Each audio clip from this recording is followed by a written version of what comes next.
Kepada hambanya, apakah saya harus khotbah yang sama tentang jiwaku memuliakan Allah? Ya, kalau tidak saya akan cari sendiri. Tapi beliau bilang, Pak, panitia punya, oke, serahkanlah. Dan waktu saya terima ini saya bersyukur sebab ini salah satu tema yang saya paling suka, yang sering saya bagikan di beberapa kesempatan dan di jemaat juga. Bukan ini jadi PR bagi jemaat, ya, membangun mesbah keluarga, membentuk berkat rumah tangga. Bapak Ibu Saudara, mari kita membaca dulu. Karena teksnya yang diberikan itu saya pikir mau kasih saya di teks yang lain. Ini teksnya 2 Samuel 6 ayat 10 sampai 12. Cukup lama saya bergumul, ini Tuhan apa kaitannya dengan mesbah keluarga? Supaya tidak keluar dari teks yang kita baca, yang akan kita khotbahkan. Tapi marilah kita akan membaca 2 Samuel 6 ini, Bapak Ibu Saudara, sebagai teks atau perikop yang akan kita renungkan bersama. Sebenarnya kita harus membaca ayat pasal 6 ayat 1 ya sampai ayat yang ke-22. Kalau kita mau memahami apa pesan Tuhan lewat teks ini. Tetapi karena waktu ya, saya akan membaca 2-3 ayat saja. Nanti dalam penjelasan baru saya akan sharingkan. Kita akan membaca ayat yang ke-10, ke-11 dan 12. Tapi mungkin saya baca dulu ayat 1 baru ayat 10 supaya ada kaitannya. Bapak Ibu, demikian firman Tuhan. Daud mengumpulkan pula semua orang pilihan di antara orang Israel, 30.000 orang banyaknya. Kemudian bersiaplah Daud lalu berjalan dari balai Yehuda dengan seluruh rakyat yang menyertainya untuk mengangkut dari sana tabut Allah yang disebut dengan nama Tuhan semesta alam yang bertakhta di atas kerubim. Sedemikian sampai ayat yang ke-10 supaya agak lebih cepat. Demikian firman Tuhan. Sebab itu Daud tidak mau memindahkan tabut Tuhan itu ke tempatnya, ke kota Daud. Tapi Daud menyimpan dan membawanya ke rumah Obed Edom orang Gad itu. 3 bulan lamanya tabut Tuhan itu tinggal di rumah Obed Edom orang Gad itu. Dan Tuhan memberkati Obed Edom dan seisi rumahnya. Diberitakannya kepada Raja Daud demikian, Tuhan memberkati seisi rumah Obed Edom dan segala yang ada padanya oleh karena tabut Allah itu. Lalu Daud pergi mengangkat tabut itu dari rumah Obed Edom ke kota Daud dengan bersukacita. Lalu ayat seterusnya, Daud mempersiapkan bagaimana cara mengangkut tabut Tuhan itu. Kalau di yang ayat 23 dengan cara yang salah, di ayat 13, 14 sampai 22 dengan cara yang benar. Nah, Bapak Ibu Saudara, tema kita dari teks ini adalah mesbah keluarga membentuk berkat rumah tangga. Bapak Ibu Saudara, tahukah kita bahwa Natal yang kita rayakan ini adalah merupakan satu pengucapan syukur, satu perayaan syukur oleh karena karya Allah di dalam Kristus yang telah datang menjadi manusia dan tinggal tengah-tengah kita. Immanuel, Dia menyertai kita. Dia ada di dalam berbagai macam pergumulan hidup kita yang penuh dengan kepapaan dan ketidaksanggupan kita. Dan saudara paham bahwa jika tidak ada Natal, juga pasti tidak akan ada Paskah. Tetapi Natal tidak akan pernah lengkap tanpa Paskah. Seharusnya dua-dua ini, bahkan kebangkitan, semua adalah bagian dari iman Kristen yang kita harus percayai. Kita bersyukur bahwa malam ini Pasutri Persimas merayakan dengan fokus bagaimana kita melihat Natal ini dalam konteks keluarga, dengan tema kita dipanggil membangun mesbah di hadapan Tuhan. Bapak Ibu Saudara, kalau kita membaca bahagian firman Tuhan secara lebih luas, kita menemukan bahwa Allah memakai keluarga dalam karya keselamatan. Ini poin penting yang saya perlu tegaskan. Allah memakai keluarga dalam rancangan Allah untuk mempersiapkan karya keselamatan. Coba kita lihat ke belakang bagaimana ia memakai Abraham, bagaimana dia memakai semua keturunan Abraham sampai penggenapan janji Allah digenapi di dalam Kristus. Dan kita menemukan Yusuf dan Maria adalah keluarga yang Tuhan persiapkan. Besok malam baru kita khotbahkan itu, ya. Dan melalui Yusuf dan Maria kita melihat peristiwa Natal sampai kepada kita. Amin. Amin. Itu berarti bahwa keluarga itu penting di hadapan Tuhan. Bahkan sedemikian pentingnya, nanti saya ingin memberikan perenungan kepada Bapak Ibu. Kalau kita tidak mengerti dengan benar tentang pentingnya keluarga di hadapan Tuhan, saya beritahu Bapak Ibu hari ini, di surga nanti, jika Bapak Ibu dan saya, keluarga kita tidak ada di sana, itu penyesalan terbesar dalam hidup kita. Saya orang tidak kenal Tuhan dulu, bahkan keluarga saya semua tidak kenal Yesus. Dan sudah 2 meninggal. Saya bergumul, kalau saya jumpa Tuhan, saya tidak akan bertemu lagi dengan bapak saya yang telah meninggal. Tapi ibu saya sebelum meninggal terima Yesus. Dan saya masih berjuang untuk 2 keluarga, kakak saya dan 3. Karena saya tahu, jika mereka tidak percaya Yesus, mereka tidak akan ada di sana. Karena hanya di dalam Yesus kita akan menikmati keselamatan dan bersama dengan Allah. Amin. Malam ini saya kasih PR sebelum saya pulang. Nah Bapak Ibu, secara teologis, kalau kita membaca firman Tuhan, Alkitab berkata bahwa pergumulan dan berkat keluarga harus dipahami dalam perspektif secara teologis, artinya dari sudut pandang firman Tuhan. Bagaimana kita bisa memahami tentang keluarga itu dalam pandangan firman Allah? Alkitab berkata bahwa Allah itu yang membentuk keluarga. Maka gereja melakukan itu dengan benar, nggak boleh main-main. Lalu Alkitab berkata bahwa Allah tidak hanya membentuk keluarga, tapi Dia juga memberkati keluarga. Maka kalau masuk menjadi keluarga Kristen, punya dasar yang benar. Jangan main-main, jangan sembarangan, dan jangan sembrono. Karena banyak hari ini pemuda-pemudi, keluarga-keluarga terlalu sembrono memasuki rumah tangga. Ini Natal, jangan bikin takut-takut orang. Ini berita sukacita. Tapi kan harus disampaikan, bukan? Amin. Allah pasti memberkati kita. Tidak mungkin tidak. Karena Dia berjanji, rumah tangga Kristen hidup dan diberkati oleh Dia yang membentuknya. Bukan dari kekayaan kita, bukan dari kehebatan kita. Dan itu saya lihat dengan mata saya sendiri. Dan saya bersyukur, aku punya Allah, Yesus Tuhan Selamat yang hidup. Tepuk tangan buat kemuliaan. Saya orang tidak ada apa-apanya, saya hidup dari Tuhan aja. Maka rasanya, aduh Tuhan, dengan apa aku harus hidup dan melayani-Mu?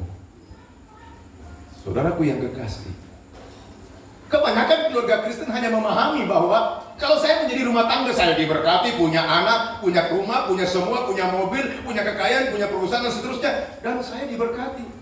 Itu tidak salah karena memang Tuhan berjanji memberkati kita. Betul Bapak Ibu? Tapi kalau cuma sampai di situ, saudara tidak lengkap jadi rumah tangga Kristen. Karena Alkitab berkata bahwa Allah membentuk rumah tangga. Waktu Dia membentuk, Dia memberkati, Dia melengkapi, Dia menyertai. Tapi ada panggilan yang khusus, yaitu supaya Bapak, Ibu, Saudara, istri menjadi mitra Allah dalam hidup ini. Dan banyak rumah tangga tidak memahami ini, Bapak Ibu. Cuma ke gereja hanya ingin diberkati, tapi tidak sedang menjadi mitra Allah.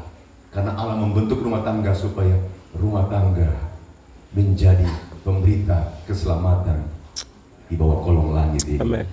Amin. Amin. Kalau belum sampai di situ, minta maaf. Engkau dan saya tidak lebih dengan orang di luar. Maka saya senang melihat keluarga-keluarga yang melayani Tuhan. Saya senang melihat orang-orang yang kaya di dalam gereja dan datang dengan rendah hati, tidak dengan kesombongan dan mengangkat dadanya dan berkata, semua saya bisa atur. Saya bilang, Anda tidak mengerti, harus bertobat. Tuhan membenci orang yang sombong sekalipun engkau kaya. Bapak Ibu saudara, Tuhan mau memakai kita semua, dan berita Natal ini dipercayakan kepada keluarga. Supaya setiap keluarga memahami dengan pasti bahwa dia datang, dia mau memakai kita, memberkati kita, supaya kita juga turut memberitakan nama Tuhan yang telah mengasihi kita. Itu berita yang terindah yang harusnya kita pahami hari ini. Dan Bapak Ibu, karena pentingnya panggilan ini, setan kerja keras. Saya harus beritahu, rumah tangga hari ini tantangannya berat. Satu, kuasa gelap bekerja keras. Maka jangan heran kalau banyak rumah tangga, termasuk pendeta juga, ya dijatuhkan. Begitu Bapak? Aduh, begitu lihat kalau jemaat yang jatuh masih kita masuk ke pendeta yang jatuh, hati kita rasanya gimana Pak April? Setan tidak pernah membedakan siapapun. Dia akan berubah ya, menghilangkan kesaksian rumah tangga kita supaya kita jangan jadi saksi. Makanya jangan nikah yang tidak seimbang ya. Keluarga yang selalu menganggap nggak apa-apa, bertobat. Nah, Bapak Ibu saudara-saudara, setan pasti akan bekerja keras menjatuhkan banyak rumah tangga karena setan tahu keluarga itu penting di hadapan Allah. Pada sisi yang lain, rumah tangga Kristen diperhadapkan juga dengan masa lalu traumatik yang begitu banyak dalam keluarga kita. Ada istri yang tidak punya orang tua dengan jelas, ada suami yang punya masa lalu yang dalam, ada waktu masa pacaran jatuh hancur-hancuran, dan semua itu seringkali menjadi luka batin dibawa dalam pernikahan, nggak pernah dibereskan. Lalu kita dalam rumah tangga, di depan kita tampil bagus, tapi sebenarnya kita penuh dengan luka yang membuat kita hancur. Gereja harus ada melayani mereka. Amin. Bapak Ibu yang melayani. Ini tantangan. Tapi tahukah Bapak Ibu, tantangan terbesar hari ini adalah tantangan di mana dunia sekarang berada dalam abad yang kita sebut dengan abad postmodern. Abad postmodern adalah abad di mana banyak keluarga hari ini tidak pro keluarga. Tidak pro keluarga. Maka perceraian tinggi. Anak-anak yang hidup dan tidak takut Tuhan tinggi. Anak-anak berontak pada orang tua itu sangat tinggi. Orang tua tidak peduli dengan anak-anak sangat tinggi. Karena dunia postmodern tidak mengakui Alkitab sebagai otoritas. Tidak memahami yang absolut dan mutlak. Semuanya nggak apa-apa lah.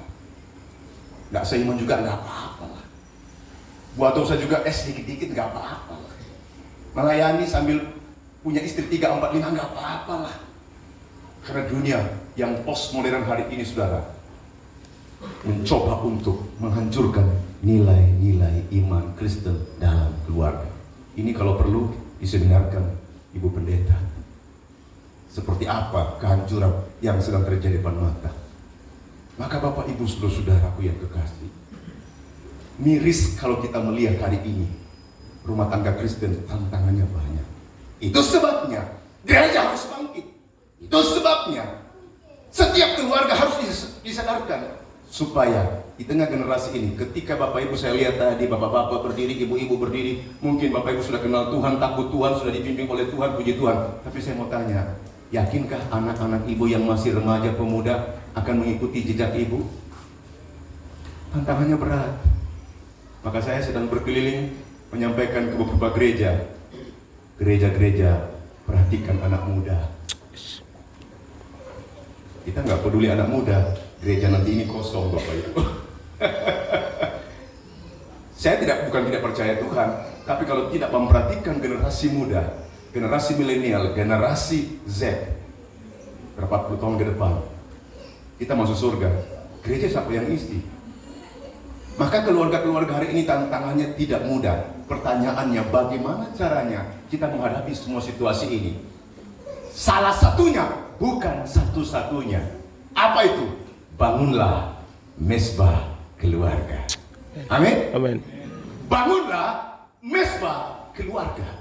Apa itu mesbah keluarga? Saya mengutip satu pandangan dari seorang dosen saya, G. Sudarmanto berkata, mesbah itu atau misbeh adalah tempat korban persembahan yang dibangun sebagai batu peringatan atau saksi terhadap suatu pengalaman bersama Tuhan dalam konteks keluarga, di mana di dalam hal itu kehadiran Allah nyata di tengah-tengah keluarga kita.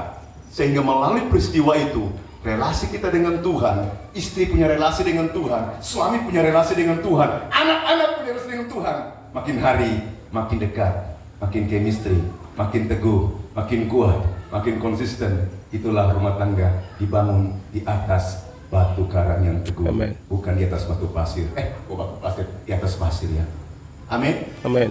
Amin Bapak Ibu. Dan di balik wajah kita yang penuh sukacita, saya tahu Bapak Ibu juga banyak pergumulan. Saya juga. Tapi karena kita punya satu rahasia hidup, di mana ada mesbah keluarga dibangun, di sana ada kehadiran Tuhan yang memberkati. Saudara-saudara, kembali kepada teks. Kita akan melihat the next. Sebagai umat Tuhan, keluarga juga harus membangun mesbah, yaitu mengekspresikan kehidupan beribadah kepada Allah di tengah keluarga.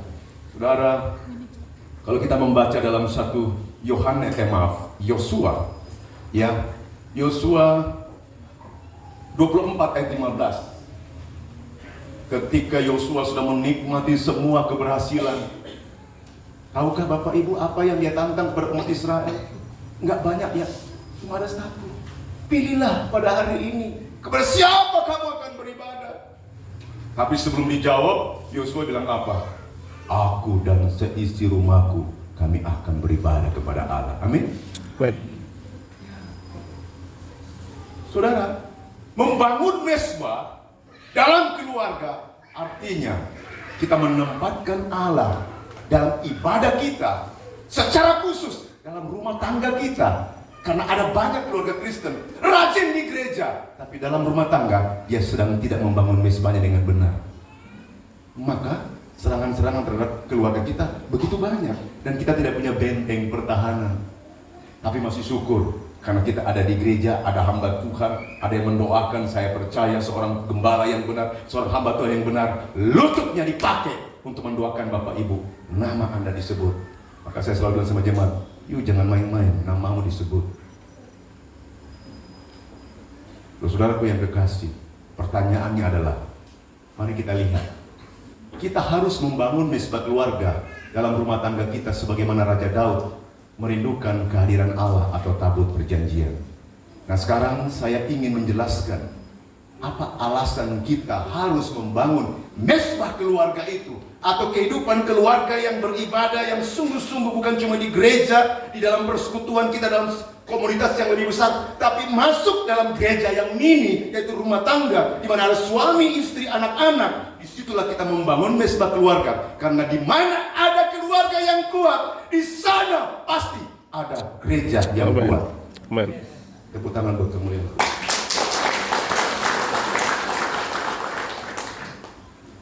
Di mana ada suami yang kuat, istri yang kuat, saya percaya anaknya pasti kuat. Amin. Amen. Tapi itu bukan asal balik telapak tangan, enggak Bapak Ibu. Bangun mesbah keluarga. Dan ini yang banyak diabaikan oleh suami-suami. Jangan marah sama saya. Suami-suami jago cari uang, jago kerja, tapi tidak jadi imam dalam keluarga. Itu persoalan. Saudaraku yang kekasih, sekarang kita akan melihat apa alasan kita perlu membangun mesbah keluarga dalam teks ini. Nah, saya kembali dulu sebelum saya jelaskan. Karena di dalam kisah yang kita baca tadi, Raja Daud ingin membawa tabut perjanjian, atau tabut Allah, atau tabut Tuhan, yang dulu sempat jatuh di tangan orang Filistin. Kemudian di Aminadab. Lalu Raja Daud ingin mengambil dan membawa ke Yerusalem. Saudara, tabut perjanjian itu artinya simbol kehadiran Allah di tengah umatnya. Amin. Amin. Itu simbol kehadiran Allah. Di mana tabut itu ada, itu berarti Allah menyertai umatnya. Dia hadir secara khusus. Walaupun Allah tak pernah bisa ditaruh di satu tempat, karena dia di atas segala-galanya. Dan Raja Daud sangat merindukan itu. Mari kita coba lihat relevansi antara membangun mesbah keluarga dalam konteks pengalaman Daud yang ingin supaya tabut perjanjian itu atau tanda kehadiran Allah itu boleh ada di tengah-tengah hidupnya. Alasan yang pertama, saudara-saudara, ialah karena Daud ingin menghormati Allah di dalam keluarga, tetapi juga sebenarnya dalam konteks ayat itu di dalam konteks umat Israel secara lebih luas. Bapak Ibu, saudara-saudara yang kekasih, kalau kita baca sejarah ayat ini, kita menemukan Raja Daud itu ditabiskan Tuhan menjadi raja, tapi tidak duduk sebagai raja. Dia menerima pengukuhan, tapi untuk bisa naik ke atas, dia harus melewati perjuangan demi perjuangan melawan Saul, melawan semua bangsa Filistin dan seterusnya. Melalui proses itu, Tuhan persiapkan dia. Saya belajar kepemimpinan dari konteks ini, Pak. Sekarang kalau pemimpin, dia jadi pemimpin, langsung dia mau berkuasa di atas. Belum tentu. Pemimpin yang benar datang dari Tuhan. Amin. Amen.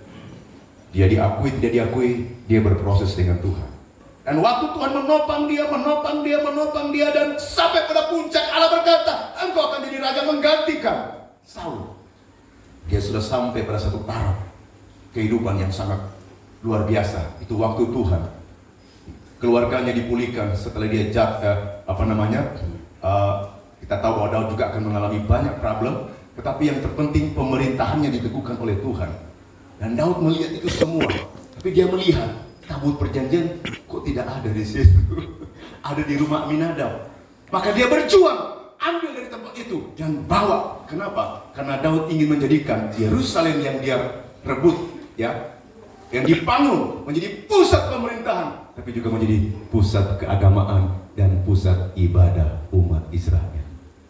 Tanpa itu, Daud sadar dia bukan siapa-siapa. Tanpa bawa Allah di Yerusalem, dia sadar pemerintahannya bukan pemerintahan teokrasi. Tanpa kehadiran bait suci, itu berarti Raja Daud hanyalah merupakan pemimpin sama seperti bangsa-bangsa di sekitar. Bagi dia, tabut Allah harus menerima penghormatan. Amin. Amen. Dan kita melihat dia mencoba melakukannya. Tapi ada masalah, Bapak Ibu Saudara-saudara. Masalahnya apa? Karena pada waktu kemudian itu tabut dibawa dari rumah Aminadab, kemudian dinaikkan di kereta lembu, lalu dibawa, lalu kemudian tergelincir, lalu si Usa anak dari Aminadab memegang, lalu dia mati di situ karena Tuhan murka. Daud marah kepada Tuhan. Kenapa Tuhan buat seperti itu? Bukankah maksud saya baik untuk membawa tabut ini ke Yerusalem? Ada banyak tafsiran, tapi ada yang mengatakan satu, Daud tidak minta petunjuk Tuhan bahwa mesbah tidak boleh sembarangan. Dua, itu hanya bisa diangkut bukan dengan kereta, karena itu cara orang yang tidak kenal Tuhan. Tapi kalau tabut Allah harus dipikul oleh orang Lewi, amin? Amen. Bukan dengan kereta. Saudara, bacalah kisah itu. Itu menarik sekali. Dan kita tahu bahwa Tuhan bermurka di situ untuk menunjukkan kepada orang Israel bahwa kalau Daud punya kehebatan yang hari ini ada, sekalipun dia hebat, dia tidak boleh tidak menghormati Tuhan. Bapak Ibu yang sudah diberkati Tuhan hari ini, saya minta dalam nama Yesus, jangan sampai engkau terima berkat lalu engkau sudah tidak menghormati Tuhan lagi. Bahaya. Karena saya tahu ada banyak orang begitu dia sukses di gereja, dia mulai atur gereja seperti dia punya. Dia lupa Tuhan yang punya, Pak. Amin. Amen. Bukan Bapak Ibu punya. Gereja ini Tuhan punya loh. Tapi dipercayakan kepada Bapak Ibu, layani Tuhan dengan benar. Nah, saudara-saudara, Tuhan gagalkan melalui peristiwa itu. Karena Daud melihat itu, dia takut. Lalu dia taruh di rumah Obed-Edom. Mari kita lihat pelajaran yang kedua nanti. Lalu setelah hampir 3 bulan dia melihat Obed-Edom diberkati, dia suruh ambil. Kenapa saudara? Karena dia sadar dia ingin memberikan penghormatan kepada tabut Tuhan. Amin. Amen. Ada yang mengatakan Raja Daud mungkin punya motivasi sedikit bersifat politis supaya orang melihat dia hebat. Pernah kita tahu bagaimana Tuhan hukum Daud? Cuma menghitung orang Israel untuk menunjukkan kebanggaan dirinya. Bahaya terbesar bagi pemimpin dan orang yang diberkati keluarga yang sukses adalah bukan Tuhan lagi yang ditonjolkan, dirinya yang ditonjolkan. Dan itu bahaya Bapak Ibu. termasuk pendeta dan hamba Tuhan. Saya juga alami. Dan Tuhan izinkan saya kena saraf kejepit di belakang, kena saraf kejepit di sini. Waktu saya proses pandemi, saya tanya, kenapa Tuhan? Tiap hari saya khotbahin, jangan tanya Tuhan kenapa, apa maksud Tuhan. Begitu saya kena, saya sendiri tanya Tuhan, kenapa Tuhan? Tapi Tuhan bilang, iya, saya mau murnikan kamu. Kamu sombong, turun dan turun. Terus, dan air mata jatuh. Saya bilang sama istri, kita bukan siapa-siapa. Kalau bukan karena Tuhan, kita tidak ada apa-apanya. Jadi jangan pernah mengambil posisi yang bukan milik Bapak Ibu. Biarkan Tuhan ada di sana. Amin. Amin. Meskipun engkau susah, kalau Tuhan ada di sana, ada damai, sukacita yang menyertai. Bapak Ibu saudara, prinsip yang penting sana adalah bahwa Raja Daud ingin menghormati Allah, tapi tujuan yang baik, maksud yang baik tidak selalu benar. Maka kalau tujuan baik, tapi cara yang salah, tidak berkenan kepada Tuhan, maka Tuhan gagalkan. Baru kemudian di kisah berikutnya sesudah diambil tabut dari Obed-Edom, barulah Daud kemudian sadar. Dia gunakan cara yang baik, pakai orang Lewi, penyembahan, sampai dia buka bajunya, dia nari-nari dan saudara. Karena apa? Karena dia tahu Allah itu bukan Allah yang sekedar memberkati, tapi dia Allah adalah Allah yang berdaulat, pemilik segala sesuatu. Daud sadar, dia coba lihat, dia buka baju kebesarannya, dia pakai baju linen untuk merendahkan dirinya. Kalau Daud bisa berbuat begitu, mengapa engkau mau meninggikan diri? Besok kita akan belajar seperti Maria. Kenapa Tuhan pakai Maria? Karena dia merendahkan diri. Sekali lagi, orang sombong tidak akan pernah bertahan dalam hidup dan pelayanannya, kecuali Bapak Ibu mau merendahkan diri. Apapun masalah kita hari ini, kalau kita mau merendahkan diri, Tuhan pasti bisa pulihkan. Amin. Amin. Nah, Bapak Ibu, ini penting. Di dalam praktika kehidupan rumah tangga, waktu kita membangun mesbah keluarga, sebenarnya kita sedang mengajar keluarga kita menghormati Tuhan. Amin ya. Amin. Ayo ibu, mami, mama, ayo anak-anak, kita bangun ibadah. Ngapain?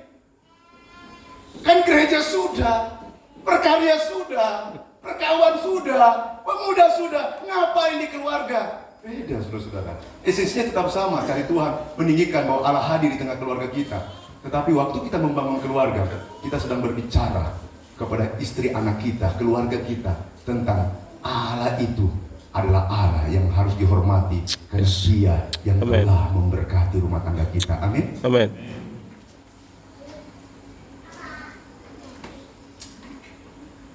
Pernahkah Bapak Ibu bawa keluarga seperti itu? Di dalam ibadah keluarga itulah saudara bisa berbicara tentang kesaksian. Kemarin tidak ada uang, kemarin ada sakit, hari ini juga tetap terjadi, tidak ada kesembuhan, tapi kita melihat Tuhan bekerja dengan luar biasa. Kita bersaksi di situ. Di dalam membangun ibadah keluarga, saudara sedang membawa keluarga kita untuk melihat Allah itu adalah Allah yang memelihara, menjaga, menyertai, bahkan menopang di masa-masa yang sulit. Saya pernah cerita di depan anak-anak saya dan air mata saya jatuh. Kalau ada keluarga Kristen bilang begini, jangan pernah cerita yang susah kepada anak. Saya beda Bapak Ibu. Saya beritahu anak saya, nah, kamu tahu Papa punya honor berapa? Iya. Kamu tahu kamu bisa ada hari ini? Iya Pak. Kenapa? Tuhan pelihara kita.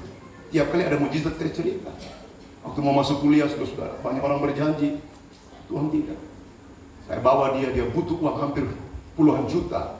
Malam-malam kami bergumul sampai jam 3 pagi. Pagi-paginya dia harus bayar dan kami sudah tidak punya apa-apa. Tuhan jawab pagi-pagi, saudara. Lalu saya panggil dia, saya bilang, kamu baca ini nak. Lalu dia menangis. Saya bilang, kenapa saudara? Dia tidak pernah bisa bayangkan bahwa besok dia harus bayar uang puluhan juta. Uang itu ada pada waktunya. Amin. Saya hanya mau dia belajar. Kita boleh susah, tapi saya ajar dia, jangan lihat kesusahan, jangan merasa dirimu rendah. Engkau punya Allah yang hebat. Amin. Punya iman yang kuat. Tapi untuk melihat berkat Tuhan, prinsip yang pertama, hormati Tuhan. Katakan itu kepada diri Bapak Ibu. Amin. Amin. Karena hari ini banyak rumah tangga mau diberkati, tapi kurang menghormati Tuhan. Berapa banyak Bapak Ibu harus melakukan itu? Sampaikan firman Allah, kuatkan keluarga kita. Apapun kata orang tentang keluarga kita, asalkan Tuhan ada di situ, sudah membawa keluargamu, bicara tentang kehidupanmu, pengharapan kepada Tuhan. Anak-anakmu, istrimu, suamimu akan melihat Tuhan begitu baik terhadap kita. Saya alami itu Bapak Ibu dengan istri. Berpuluh tahun di Jawa, dengan gaji 50.000, jalan dan seterusnya. Saya melihat, maka setiap kali saya terima berkat, saya bilang sama jemaat dan sama istri, kita tidak pernah bisa balas kebaikan Tuhan, kecuali hanya melayani makin sungguh, hidup bagi Tuhan sampai Tuhan datang. Amin. Saudara-saudara, pernahkah kita sedang membangun mesbah keluarga dengan tujuan menghormati Tuhan? Kita tidak berkata menghormati Tuhan dalam ibadah keluarga, maka semua keluarga kita akan beres dari masalah. Tapi waktu kita bangun itu justru untuk menopang kita di dalam masalah. Sehingga ketika masalah datang, kita melihat bukan masalah yang besar, tapi Allah yang besar. Amin. Puji Tuhan. Sehingga saudara, anak-anak dan keluarga kita akan teguh dan kuat. Dan saya percaya, kalau itu kita bangun dengan menghormati Tuhan akan kehadirannya, maka kita yakin dan percaya Tuhan akan berperkara lebih dahsyat dalam kehidupan kita. Berapa banyak kita mau meresponi Allah hari dalam keluarga kita? Bangunlah mesbah keluarga. Jangan seperti Imam Eli. Anaknya buat salah, anaknya melanggar titah Tuhan, bahkan menghina persembahan di bait suci. Anaknya buat dosa, tidak terlalu ditegur oleh Imam Eli, dan Tuhan menegur Imam Eli dan memberikan hukuman. Tapi sekalipun Imam Eli tidak begitu mengajar anak-anaknya, tapi Samuel tetap tumbuh dalam rancangan Tuhan. Bapak Ibu, anak-anak kita mau jadi seperti apa, keluarga kita seperti apa? Satu, tergantung Dia yang mengasihi kita, tapi juga harus ada upaya dari Bapak Ibu dan saya membangun rumah tangga kita dengan mengutamakan apa? Mesbah keluarga. Jadi bukan saja pada waktu kita sukses lalu kita berkata, praise the Lord Jesus, praise the Lord God, haleluya, bersaksi di depan. Saya pernah dengar istri saya maju ke depan, dia berdiri, saya kaget juga. Jemaat, saya mau bersaksi. Dalam mesbah keluarga Tuhan tegur saya punya begini, dia cerita kejelekannya semua di depan jemaat. Saya kaget, ini kenapa istri saya cerita begini? Sambil dia nangis, dia cuma bilang gini, saya pendeta, tapi saya juga mau berubah. Waktu dia turun, banyak jemaat yang diberkati. Berani nggak bersaksi bahwa Tuhan merubah saudara di semua aspek hidup saudara? Amin. Amin. Ya, Bapak Ibu, bangunlah mesbah keluarga. Itulah tempat di mana kita bisa curhat sama Tuhan, bukan curhat di media sosial. Bukan curhat di tengah-tengah orang barisan sakit hati. Bukan curhat di tengah orang yang tidak mengenal Tuhan. Curhat kepada Dia, karena di dalam Dia semua ada jawaban. Alasan yang kedua, masih bisa khotbah Ibu? Bapak Ibu masih mau dengar? Masih. Sampai jam 12 malam ya. Yang kedua Bapak Ibu, mari kita lihat, baca sama-sama, 1, 2, 3. Mengapa kita harus membangun mesbah keluarga? Ialah supaya apa? Menikmati kebaikan Allah. Kenapa saya menulis kebaikan Allah? Ayat 10, 11, 12, kalau itu tidak dipahami dengan baik, nanti kita jatuh dalam teologi kemakmuran. Ikut Tuhan pasti diberkati, ikut Tuhan pasti diberkati, dan tanda diberkati kita sukses. Benar, tapi tidak seluruhnya benar. Meskipun saya mengikut Tuhan, kadang saya tidak sukses menurut ukuran manusia, jemaat saya tidak terlalu maju, dan seterusnya. Tapi ketika saya tetap di dalam Tuhan, saya harus paham, Tuhan sedang bekerja. Tuhan memberkati kita bukan karena jasa Bapak Ibu. Tuhan tidak tahu saya pendeta, Tuhan tahu saya ketua daerah, ketua DPR lagi Tuhan nggak tahu ya. Tuhan, saya sudah beri banyak perpuluhan di gereja, jadi Tuhan tolong berkati saya. Di mana ada ayat seperti itu, saudara? Enggak. Tuhan memberkati kita karena Dia baik. Amin. Amin. Tuhan memberkati kita karena itu kasih karunia. Amin. Amin. Dia memberkati kita karena memang Dia mau memberkati. Harus paham ini. Jadi Bapak Ibu, mari kita belajar dalam teks ini menikmati kebaikan Allah. Saudara, saya tadi sudah bicara, Daud ini sudah dipulihkan Tuhan. Sudah punya rumah pribadi, istana, pemerintahnya di Yerusalem sedang dipulihkan Tuhan, dan dia mau ambil tabut Tuhan. Kenapa dia mau ambil? Taruh di Yerusalem, karena dia tahu dia sudah menikmati kebaikan Tuhan yang begitu dalam. Dari proses penolakan terhadap dari Saul sampai dia naik dalam keluarga seterusnya, dia benar-benar menikmati kebaikan Tuhan.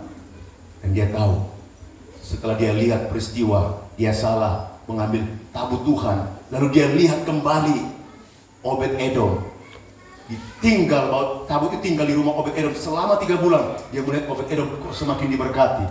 Ada tafsiran mengatakan Obed-Edom ini adalah orang Lewi, tapi ada juga mengatakan dia bukan orang Lewi. Dia salah satu dari orang-orang yang tidak mengenal Tuhan di sana. Tapi kok mengapa Tuhan memberkati? Karena kehadiran tabut Tuhan itu. Amin. Amin. Kenapa saudara? Karena dia memperlakukan.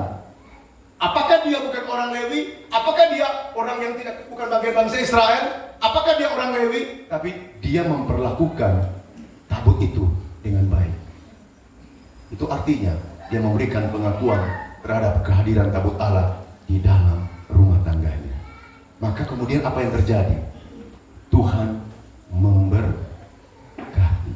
Tapi perhatikan, bukan itu yang utama. Yang utama apa? Kehadiran Tuhan. tabut Allah. Tuhan. Amin ya. Karena kehadiran tabut Tuhan. Berkat itu karena tabut Tuhan. Ada orang salah memahami. Dia merasa berkat itu yang utama. Bukan, saudara. Yang terutama adalah kehadirannya dalam rumah tangga kita. Amin. Di mana ada kehadiran Tuhan, di sana pasti ada kebaikan Tuhan. Amin. Semua berkata, amin. Maka saya sangat yakin, waktu kita membangun mesbah keluarga, sebenarnya saudara, itulah tempat di mana kita bukan hanya menghormati Tuhan, tapi kita cerita tentang kebaikannya. Nah, kemarin kamu gagal ya, sekarang bagaimana? Iya Pak, begini. Luar biasa. Kadangkala istri-istri punya banyak beban dan masalah. Kadangkala juga suami tahu, kadang juga suami tidak tahu. Suami lebih banyak masalah lagi Pak. Baru mau ngomong, istri sudah ngomong banyak kali, dia diam. Ini dia ngomong di luar. Ya, jadi waktu kita bicara dalam ibadah keluarga, dalam membangun mesbah, ada banyak pergumulan. Tapi waktu kita cerita tentang kebaikan Tuhan. Nah, di dalam kebaikan Tuhan inilah iman kita tumbuh. Kesadaran kita bahwa Allah hadir, sekalipun masalah belum selesai, tantangan belum selesai, banyak masalah, tapi yang utama Allah hadir. Amin. Amin. Di mana Allah hadir, Dia akan bekerja. Ada waktu Tuhan, amin. Ada cara Tuhan, amin. Itulah yang indahnya. Mengapa kalau keluarga itu hidup dalam kebaikan Allah? Artinya apa? Saudara-saudaraku yang kekasih di dalam Tuhan, saya mau beritahu, dalam hidup ini sebagai orang percaya, dalam keluarga Kristen, ada yang namanya istilah satu, human pathos, dan ada yang disebut dengan God ethos. Apa itu human pathos? Human pathos artinya setiap keluarga Kristen, sekalipun dia rohani, sekalipun dia saleh, sekalipun dia baik, sekalipun dia penuh iman, dia juga punya penderitaan dan kesulitan sama dengan orang lain. Betul? Siapa di sini Bapak Ibu yang tidak punya penderitaan kesulitan bisa berdiri? Semua punya pergumulan. Cuma kadang-kadang malu untuk disampaikan, bukan? Tapi semua punya pergumulan. Jadi kita semua punya human pathos. Sebagai contoh, Hana punya human pathos, mandul dan ingin punya anak. Paulus punya human patos. Begitu hebatnya melayani, ada duri dalam daging. Tuhan bilang, cukuplah kasih karuniaku bagimu. Dalam rumah tangga, ada dalam keluarga rumah tangga, ada yang sakit, ada yang ingin punya anak, ada yang punya masalah, tantangan, kesulitan, dan pergumulan. Itu semua adalah human patos, kecuali bukan dosa. Kalau saudara menderita karena dosa, cuma satu jalannya, bertobat. Tapi kalau nggak punya anak, ekonomi lagi tidak jalan bagus, dan seterusnya, itu kesulitan yang saudara hadapi, disitulah human patos. Artinya apa? Jangan mengeluh, jangan mundur, jangan kecewa. Lalu bilang, Tuhan mana Tuhan? Ini gara-gara pendeta, suruh saya melayani terus, makanya saya jadi miskin kayak begini. Semua kita cari yang salah, yang paling benar adalah kita sendiri. Tapi waktu kita punya human patos, Tuhan bilang, bawalah itu. Lalu mengapa kita bawa? Supaya kita menikmati apa yang disebut dengan apa? The God ethos. Apa itu God ethos? Kebaikan Tuhan bagi kita yang mempercayai Dia. Haleluya. Amin. Jadi misalnya contoh Bapak Ibu, di jemaat saya ada beberapa orang yang ibu-ibu yang susah dapat anak. Dokter bilang kena tosoplasma lah, kayak segala macam lah. Lalu istri saya, kami berdoa. Pernah 1 kali 3 langsung hamil. Yang dokter vonis tidak bisa. Menangis dan bergumul, Tuhan kasih. Nah, di dalam pergumulan untuk mendapatkan anak, itulah human patos. Waktu Tuhan kasih, dia tidak berkata, oleh saya punya anak. Tapi dia akan berkata, Tuhan itu baik. Dia tahu bagaimana saya bergumul, bagaimana saya menangis, merindukan seorang anak, dan seterusnya. Lalu Tuhan kasih, ketika anak itu lahir, dia melihat kebaikan Tuhan yang luar biasa. Amin? Amin. Ya, itu dia Bapak Ibu.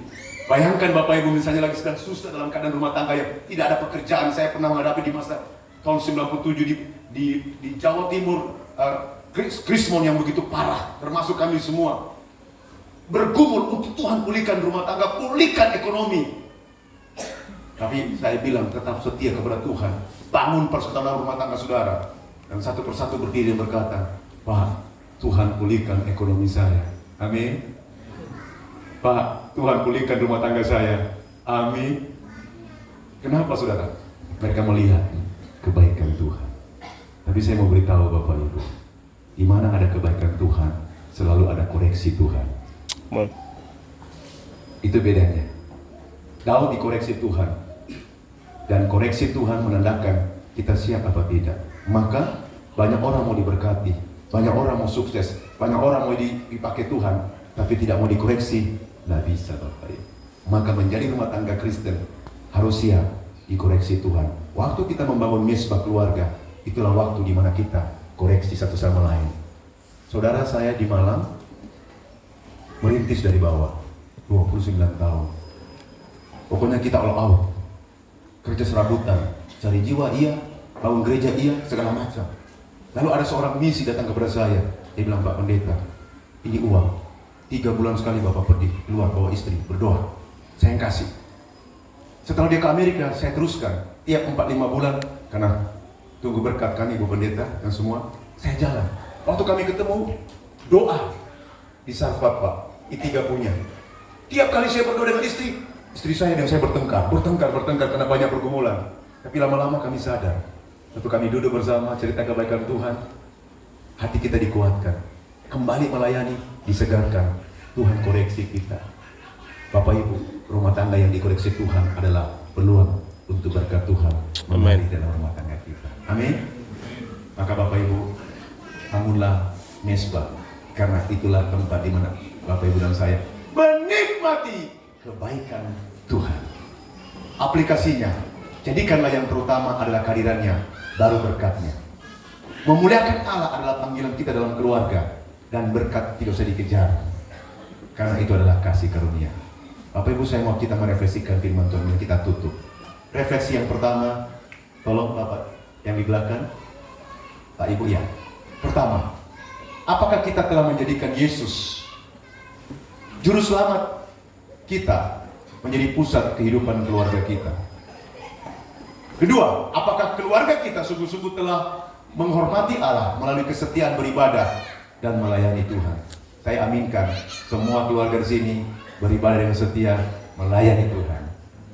Yang ketiga, sudahkah keluarga kita bersyukur melalui kesaksiannya, melalui memberi persembahan karena kebaikannya, dan tetap rendah hati dan tidak berkata, kalau bukan saya, gereja ini tidak ada. Kalau ada yang suka bilang begitu, malam ini Bapak Ibu harus bertobat. Yang terakhir, ini yang penting. Apakah kita sudah mengembalakan keluarga kita?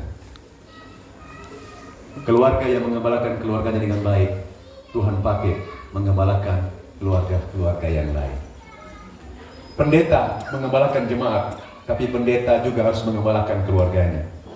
Karena di mana gembala bisa mengembalakan keluarganya, maka itu akan terfleksi memberkati umat yang dilayaninya. Maka Bapak Ibu, jadilah keluarga yang mengalami transformasi.